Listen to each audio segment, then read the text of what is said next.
কথায় আছে সংসার সুখের হয় রমণীর গুণে। তো ছোটোবেলায় মাকে দেখতাম যে বাবার অল্প আয়েতেও কত সুন্দর করে সংসার চালিয়ে নিত জানো। তখন কিছু বুঝতে পারতাম না, কারণ ছোট ছিলাম তো তাই। কিন্তু আজ বুঝি স্বামীর অল্প আয়েতেও বিলাসিতা না করে যদি সংসারটা বুঝে নিয়ে চালানো যায় তো অনেক সুখে থাকা যায় জানো তো। আর স্বামী স্ত্রীর মধ্যে আর কি বন্ডিংটাও খুব ভালো থাকে, আর ভবিষ্যৎটাও খুব সুন্দর আর কি হয়। তো আমার স্বামীর যেহেতু আর কি আয়টা কম, তো আমি সেই হিসেবেই আর কি আমার সংসারটাকে না বুঝে নিয়ে চালাবার সবসময় চেষ্টা করি। একটা দিন যদি একটু ভালো খাবার খাই তো পরের দিনটা আমি সবসময় চেষ্টা করি একটু চিপে নিয়ে যেন চালানো যায়। তাতে কি হয়, আমার স্বামীর ওপরে চাপটাও পড়ে না, আর সংসারে পয়সার জন্য কোনো রকম দুজনের মধ্যে অশান্তিও হয় না। তবে একটা কথা বলতে পারি যে আমার বর সব সময় আমার ছোট ছোট খুশিগুলোর অনেক চিন্তা করে জানো তো। অনেক রকমভাবে দেখে রাখে আমার ছোট ছোট খুশি বলো, আমি ছোট যে জিনিসগুলো চাই সঙ্গে সঙ্গে না দিতে পারলেও পরে ঠিক আমার মুখের সামনে নিয়ে এসে হাজির করে। তো এটা ভেবেও আমার খুব ভালো লাগে যে না, আমি যে মানুষটাকে নিজে দেখে নিয়ে বিয়ে করেছি আমি কমসে কম ঠকিনি। আমি খুবই আর কি ভালো আছি সেই মানুষটার সাথে, এবং আমারও আচরণে আমার বড় আর কি অনেকটা সে খুশি থাকে, এবং সেও বুঝতে পারে যে আমি যেন তাকে বুঝতে পারি। হ্যালো বন্ধুরা, কেমন আছো সবাই? আশা করি সবাই খুব ভালো আছো। রাঙামাটির ঘর কন্যা লাইফস্টাইলের আরেকটি নতুন ব্লগে তোমাদের সবাইকে স্বাগত জানাচ্ছি। আজ হচ্ছে শনিবার, আর এখন কটা বাজে বলো তো? এখন প্রায় দুপুর 2:30 বেজে গেছে। তো দেখতেই পেলে সকালবেলা কাজকর্ম করছিলাম, কাজকর্ম করে নিয়ে আর কি চলে গিয়েছিলাম স্নান করতে। আর তার আগে সকালবেলায় উঠে নিয়ে কাজকর্ম কিছুটা এগিয়ে নিয়ে না চলে গিয়েছিলাম দোকানে, জানো তো। তো দোকানে গিয়েছিলাম হচ্ছে একটু চাল আনতে গিয়েছিলাম, কারণ চালটা বাড়ন্ত হয়ে গেছিলো। একসাথে তো অতটা চাল কিনে রাখতে পারি না, তো সেই জন্য অল্প অল্প করে চাল নিয়ে আসি। তো যেমন তারপর চাল কিছুটা থাকা অবস্থাতেই আর কি তারপর দোকান থেকে নিয়ে আসি, একদমই মানে কৌটো শূন্য করি না জায়গাটা। তো সেই চাল আনতে গিয়েছিলাম। আর আজকে স্নান যাত্রা, জগন্নাথ দেবের স্নান যাত্রা, আজকে আবার শনিবার দিনও, তো সেই জন্য আর কি গিয়েছিলাম একটু মন্দিরেও পুজো দিতে। তো মন্দিরে পুজো টুজো দিয়ে চলে এসেছিলাম। এসে নিয়ে বরকে আর কি লুচি আর আলু চচ্চড়ি করে দিয়েছিলাম। তো বর ওটা খেয়ে নিয়ে কাজে তো বেরিয়ে গেল। তো কাজে বেরিয়ে যাওয়ার পরেই তোমরা দেখলে আমি ওই কাজকর্মগুলো করছিলাম আর কি। তো ঘর দুয়ার মুছে পরিষ্কার করে গিয়েছিলাম স্নান করতে। তো স্নান টান করে এসে নিয়ে আজকে আর পুজো করিনি, যেহেতু অম্বুবাচী আজ থেকে পড়ছে।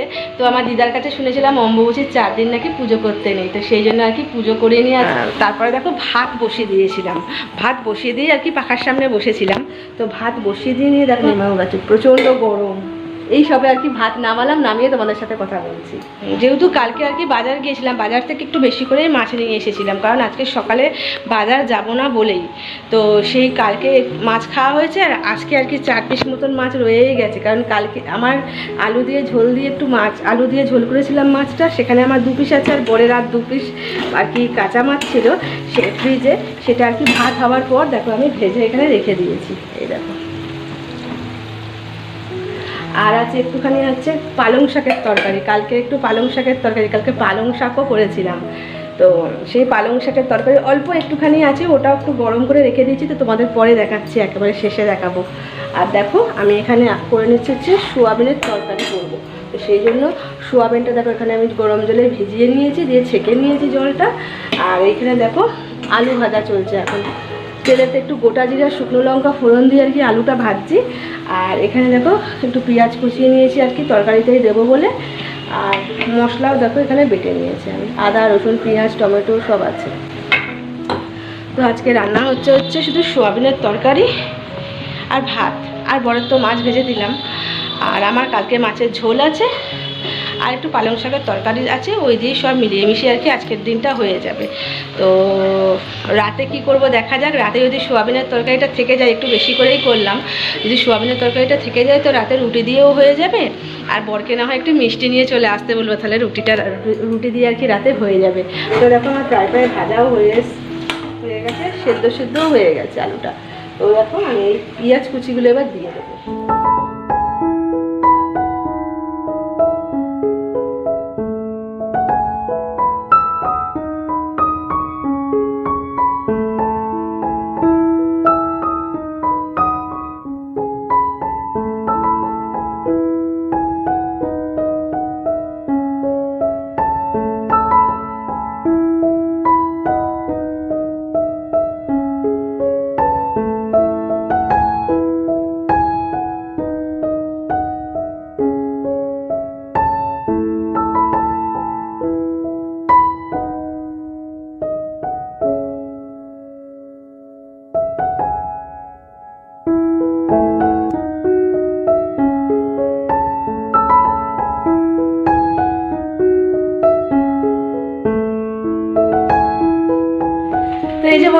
ফাইনালি আমার রান্না শেষ, আর বড় চলে এসেছে জানো তো সোয়াবিনের তরকারিটা হতে হতে। তো ওকে আর দেখাচ্ছি না, কারণ ও গরমেতে আর কি অস্থির হয়ে আছে, একটু রেস্ট নিচ্ছে আর কি, বসে আছে পাখার সামনে।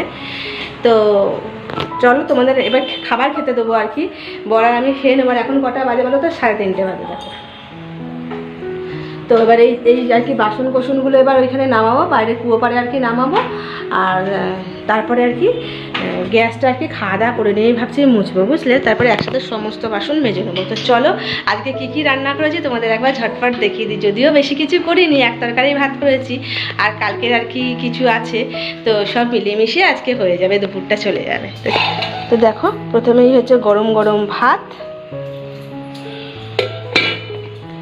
তারপরে হচ্ছে সোয়াবিন আলুর তরকারি, মানে খুব বেশি ঝোল রাখিনি, একটু আর কি রসা মতো সামান্য রেখেছি, এটা এক্ষুনি টেনেও যাবে। আর এটা হচ্ছে আমার মাছের ঝোল, এটা কালকে আর কি ফ্রিজে ছিল, গরম করে নিয়েছি। আর এটা হচ্ছে পালং শাকের আর কি চচ্চড়িটা, এটা গরম করেছি বলে না এই তেলটা আর কি ছেড়ে দিয়েছে, এই যে পালং শাকের চচ্চড়ি। আর এটা হচ্ছে বরের এখানে 2 পিস মাছ ভাজা আছে।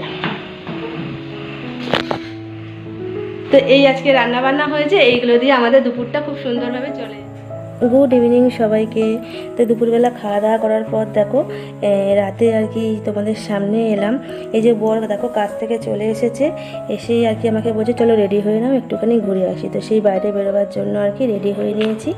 আর বাইরে বেরিয়ে দেখো সবার আগে গরুকে যে রুটি খাইয়ে দিচ্ছি, একটা রুটি রেখেছিলাম সকালবেলা, তো গরু আসেনি, সেই জন্য এখন রাতে আর কি এদেরকে গরুগুলোকে আর কি রুটি খাইয়ে দিচ্ছি, একটা রুটি। এখানে অনেক গরু আছে জানো তো। তো চলো একটু ঘুরে আসি। তো গরুকে খাইয়ে একটু ঘোরাঘুরি করার পর তারপর দেখো বাড়িও চলে এসেছি। এসে ড্রেস আর চেঞ্জ করে সবার আগে আমি রুটিটা তৈরি করে নিচ্ছি, কারণ যদি লাইট অফ হয়ে যায় তাহলে আর রুটি তৈরি করা হলো আর কি গরমেতে। তো আজকে রাতে আর কি ডিনারে থাকছে হচ্ছে রাতের খাবার আর কি থাকছে হচ্ছে রুটি, বোঁদে। বরকে মিষ্টি আনতে বলেছিলাম, তো বোঁদে নিয়ে এসেছে কাছ থেকে আসার সময়। সে রুটি, বোঁদে, আর সকালে সোয়াবিনের তরকারি একটু বেশি করে করেছিলাম, সেই সোয়াবিনের তরকারি। এটা দিয়ে আজকে আমাদের সুন্দর লাঞ্চটা হয়ে যাবে। তো বন্ধুরা আজকে আমার ভিডিওটা কেমন লাগলো অবশ্যই তোমরা জানিও কমেন্টে। আর আমার ভিডিও ভালো লাগলে অবশ্যই একটা লাইক, কমেন্ট, শেয়ার করে দিও। আর আমার চ্যানেলটা সাবস্ক্রাইব করে আমার পাশে থেকো। তো তোমরা সবাই খুব ভালো থেকো, সুস্থ থেকো। তো সবাইকে টাটা আর গুড নাইট। সবাই কিন্তু খুব ভালো থেকো।